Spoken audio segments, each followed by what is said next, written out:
عنوان پر سماعت فرما رہے تھے۔ واقعی یہ بڑا عظیم الشان عنوان ہے اور اس پر جتنے خطاب ہیں وہ کم ہیں۔ آج کا یہ اجلاس مدرسے کے اندر منعقد کیا گیا ہے، قرآن کریم کی مجلس اسے کہا گیا ہے۔ میں سب سے پہلے جن طلباء نے نظرہ قرآن کریم یا حفظ کلام اللہ ان کی تکمیل کی ہے، میں انہیں مبارکباد پیش کرتا ہوں، ان کے اساتذہ کو مبارکباد پیش کرتا ہوں، ان کے والدین کو مبارکباد پیش کرتا ہوں۔ تعلیم پر آپ نے گفتگو سنی، اللہ عمل کی توفیق عطا فرمائے، لیکن موجودہ دور میں مختلف عناوین ہیں جن پر اور زیادہ گفتگو کرنے کی ضرورت ہے، انہیں بہت زیادہ کہنے کی ضرورت ہے، انہیں بہت زیادہ سننے کی ضرورت ہے۔ فی الحال آل انڈیا مسلم پرسنل لا بورڈ نے مسنون اور آسان نکاح کی مہم چلائی ہوئی ہے۔ پورے ملک میں خصوصی طور پر اتر پردیش میں تو انہوں نے الگ الگ مقامات پر ذمہ داریاں متعین کر رکھی ہیں۔ میں آپ حضرات سے بہت مختصر وقت میں آسان اور مسنون نکاح پر بات چیت کروں گا، اللہ تبارک و تعالی عمل کرنے کی توفیق عطا فرمائے۔ سامعین کرام، اللہ کے نبی صلی اللہ علیہ وسلم جب اس دنیا کے اندر تشریف لائے تو اس سے قبل کا جو دور ہے، اس سے پہلے کے جو لوگ ہیں، اس وقت جب نبی کریم کی آمد ہوئی ہے، اس وقت جو معاشرہ ہے وہ بہت زیادہ کمیوں کی طرف گیا ہوا معاشرہ ہے، وہ بہت زیادہ پستی کی طرف گیا ہوا ایک دور ہے۔ اس دور میں تمام تر گناہوں کو کر لینا بہت آسان سمجھا جاتا تھا، برائیوں کو برائی نہیں سمجھا جاتا تھا، عورتوں پر ظلم و استبداد کے پہاڑ توڑے جاتے تھے، خواتین کو مظلوم بنا کر جینے پر مجبور کیا جاتا تھا۔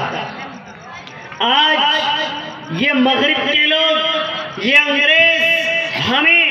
عورت کا مقام بتاتے ہیں۔ ارے تمہیں کیا معلوم انگریزوں عورت کا مقام کیا ہوتا ہے؟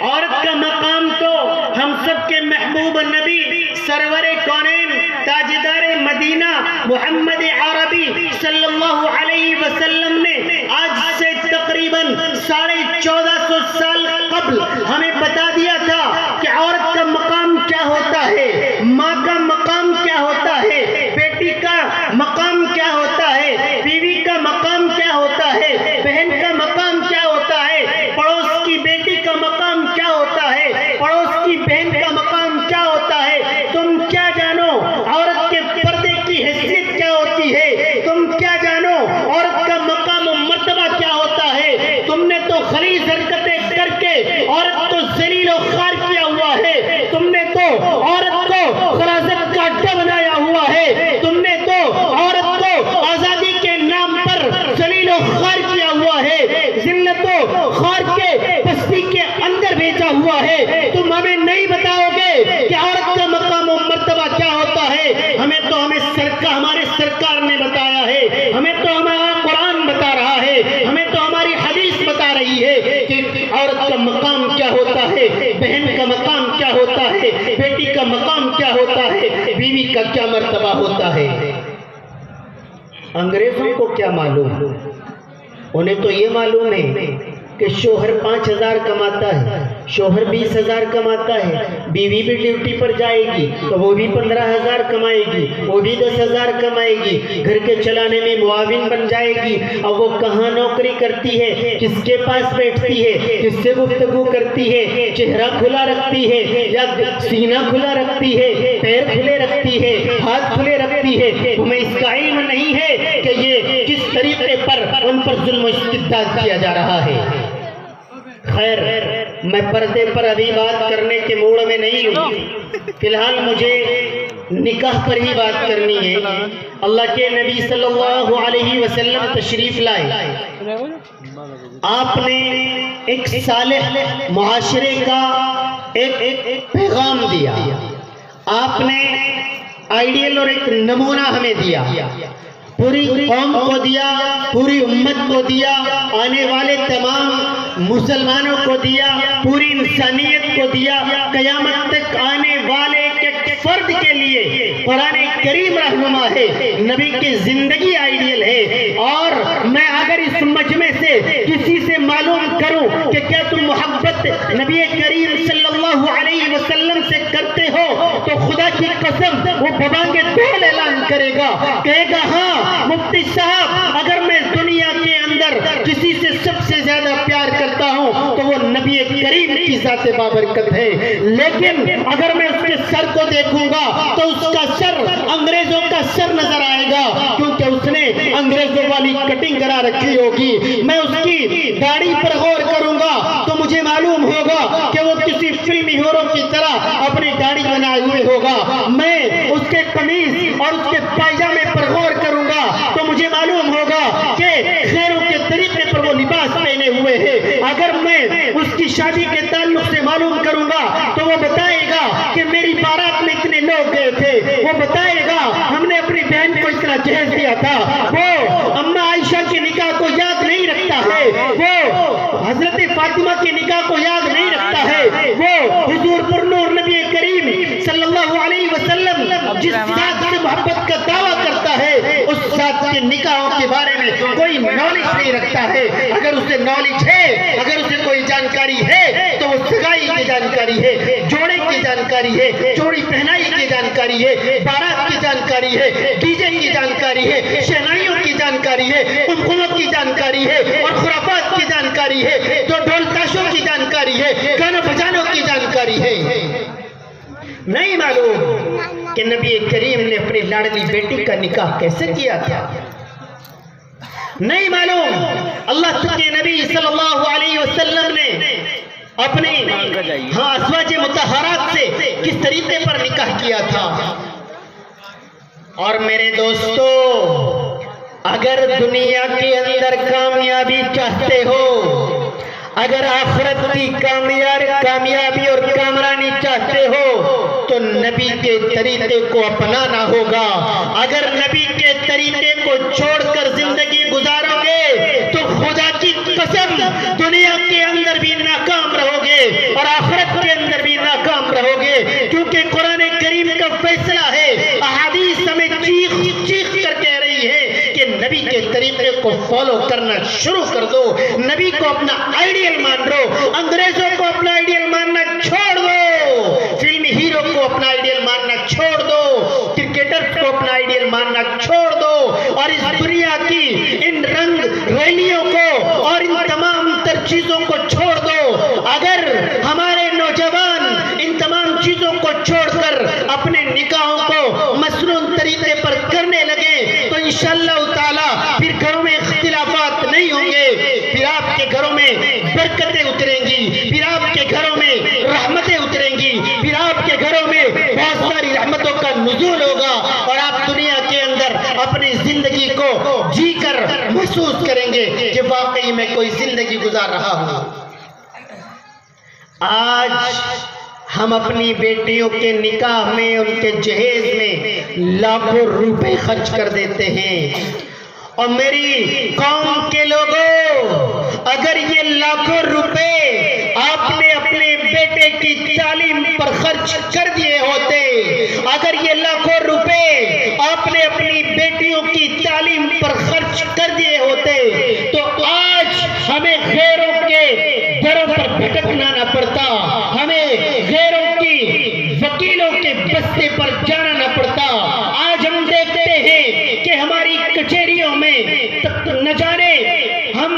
جدھر سے گزرتے ہیں ہمارے ہندو بھائی، ہمارے غیر مسلم بھائیوں کے بہت سارے بستے نظر آ جاتے ہیں، وکلا نظر آ جاتے ہیں۔ اگر کم از کم بہت ہی کم کسی کی تعداد ہوتی ہے تو ہماری تعداد ہوتی ہے۔ جب ہم ڈاکٹروں کے علاقے میں جاتے ہیں ہیں, وہاں ہمارے ہندو بھائی ہمارے ڈاکٹر موجود ہوتے ہیں, لیکن ہمارا بھائی ہمارا بھتیجا وہاں پر موجود نہیں ہوتا ہے, ہمارا دوست وہاں پر موجود نہیں ہوتا ہے, کیونکہ ہم نے جو 20 لاکھ روپے جو 10 لاکھ روپے ہمیں اپنے بچے کی تعلیم پر لگانے تھے, وہ ہم نے اپنی بچیوں کی اور اپنے بچوں کی شادی پر خرافات کے اندر خرچ کر دیے ہیں.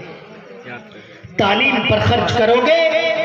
تو قوم جانی جائے گی, قوم پہچانی جائے گی. اگر خرافات پر خرچ کرو گے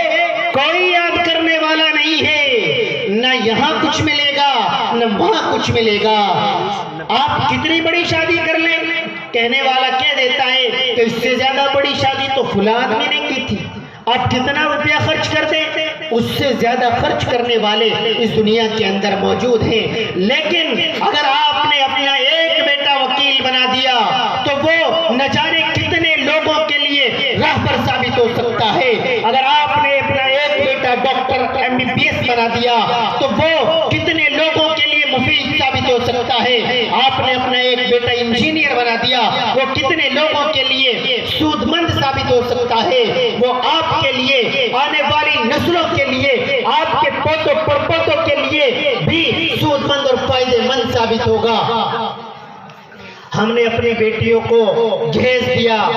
لیکن شریعت نے جو ان کا حق اور حصہ متعین کیا ہے اسے بھول گئے. کوئی نہیں جانتا ہے کہ بیٹی کا کیا حق ہوتا ہے, بہن کا کیا حق ہوتا ہے. کل قیامت کے دن اللہ تبارک و تعالی یا فرشتے سوال نہیں کریں گے کہ تو نے کتنا جہیز دیا تھا. اگر کوئی سوال ہوگا تو یہ سوال ہوگا, گریبان پکڑ لیا جائے گا, کہا جائے گا تو نے اپنے بیٹے کو حصہ دیا تھا, اپنی بیٹی کو اپنی جائیداد سے, اپنی زمین سے, اپنے مکان سے, اپنے مال و دولت سے حصہ نہیں دیا تھا, تو نے وہ حصہ کھا لیا تھا, تیرے بیٹوں نے وہ حصہ کھا لیا تھا. آج اس کا مواخذہ کیا جائے گا, آج تجھے اس کا بدل اور اس کا عوض قیامت کے دن نیکیوں کے شکل کے اندر دینا پڑے گا. وہ تو ہمیں معلوم نہیں ہے, جہیز کا ہمیں معلوم ہے کہ کون سا بیڈ دینا چاہیے, کون سا فریج دینا چاہیے, کون سی گاڑی دینی چاہیے اور کون سا سامان دینا چاہیے, برتن کیسے دینے چاہیے, وہ سب ہمیں معلوم ہے. لیکن یہ معلوم نہیں ہے کہ شریعت نے ہماری بیٹی میں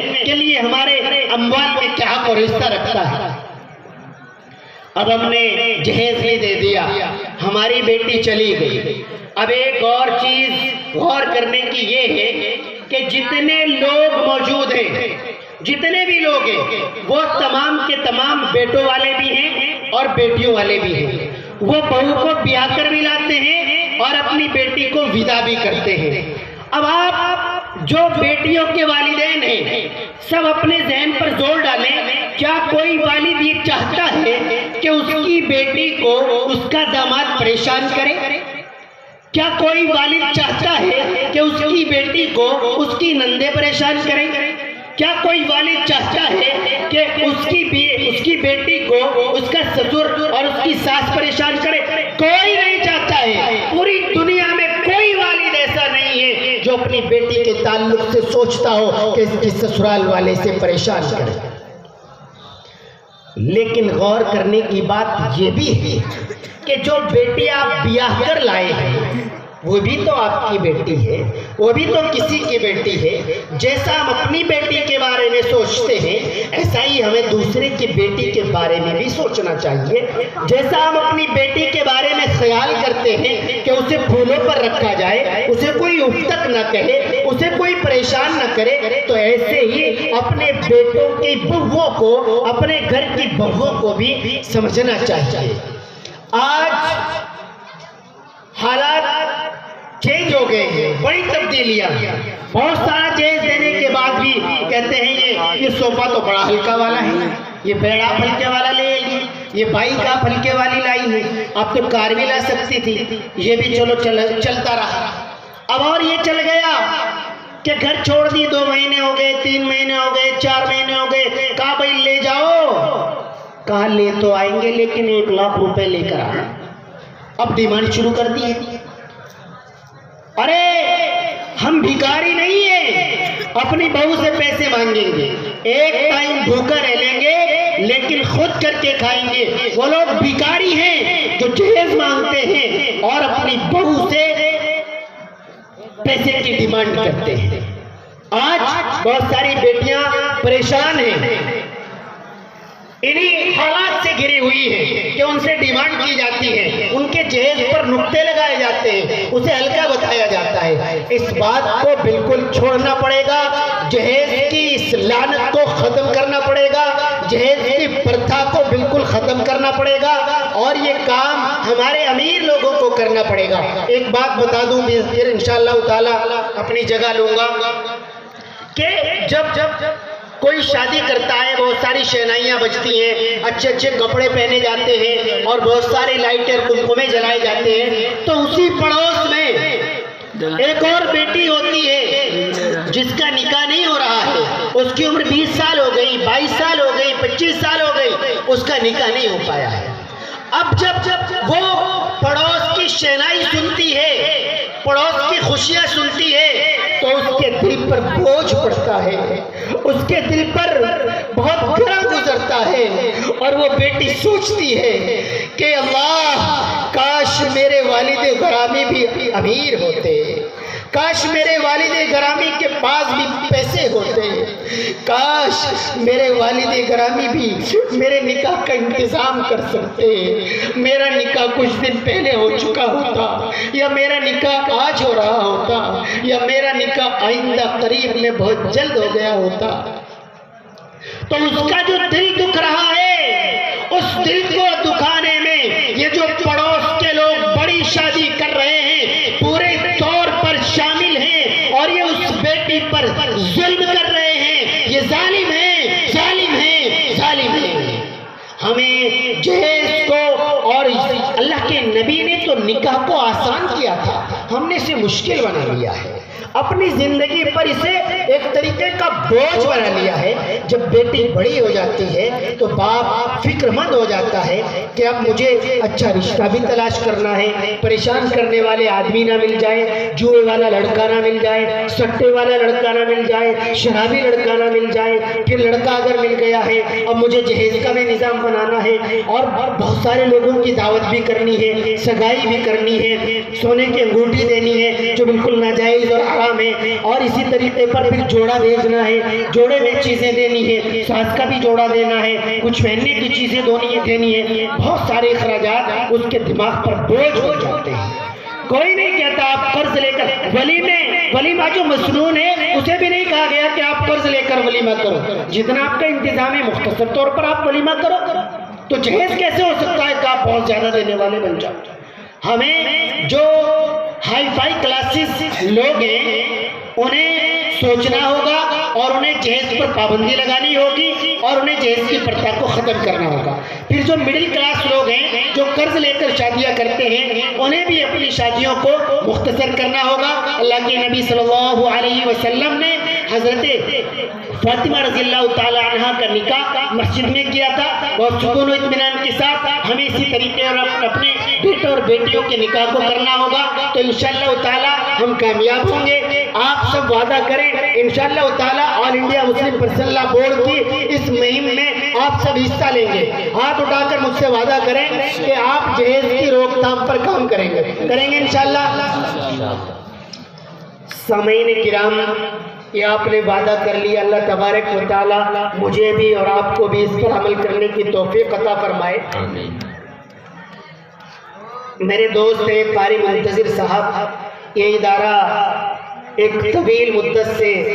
الحمدللہ قرآن و حدیث کی خدمت انجام دے رہا ہے،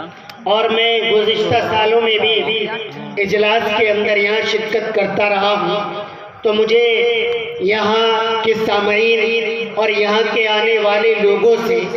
ایک اور درخواست کرنی، آپ یہاں آئے ادارے کی محبت میں آئے، آپ یہاں آئے قرآن کی محبت میں آئے، آپ یہاں آئے علماء کی محبت میں آئے، اور یہ دین اسلام کی محبت، یہ قرآن کی محبت، یہ علماء کی محبت کامیابی کی کنجی ہے، کامیابی کی چابی ہے۔ اگر دل سے اخلاص سے ہم نے یہ محبت کر لی تو انشاءاللہ تعالی ہم دنیا کے اندر بھی کامیاب ہوں گے اور آخرت میں بھی سرخرو۔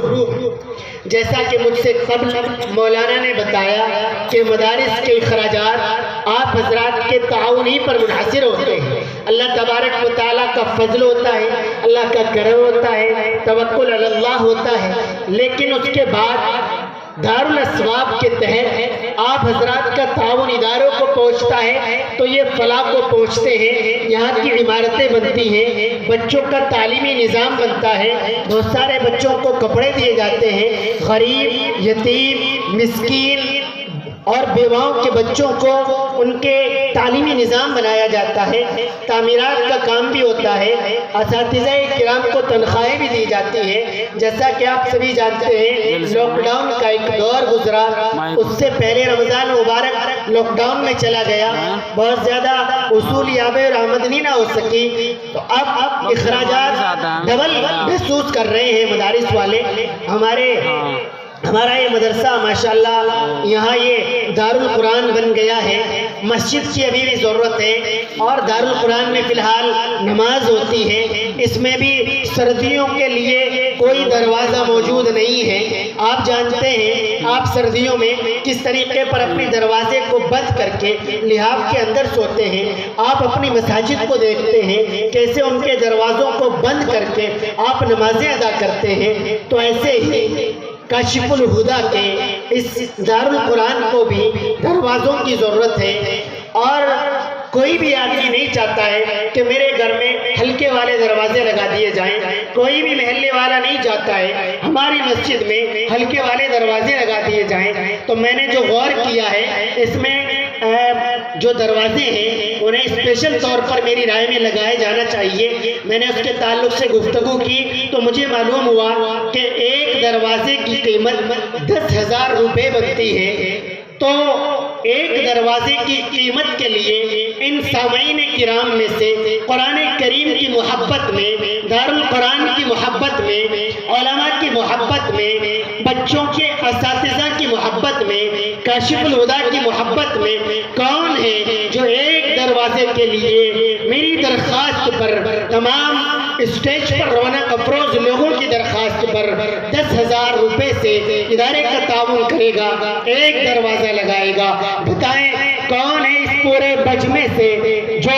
ہماری اس درخواست پر اللہ کے لیے، اللہ کے نبی صلی اللہ علیہ وسلم کے لیے، اللہ کے محبوب بندوں کے لیے، یہ جو طلبہ ہیں یہ طالبین علوم نبوت ہیں، یہ جو طلبہ ہیں یہ اللہ کے نبی کے مہمان ہیں، یہ جو طلبہ ہیں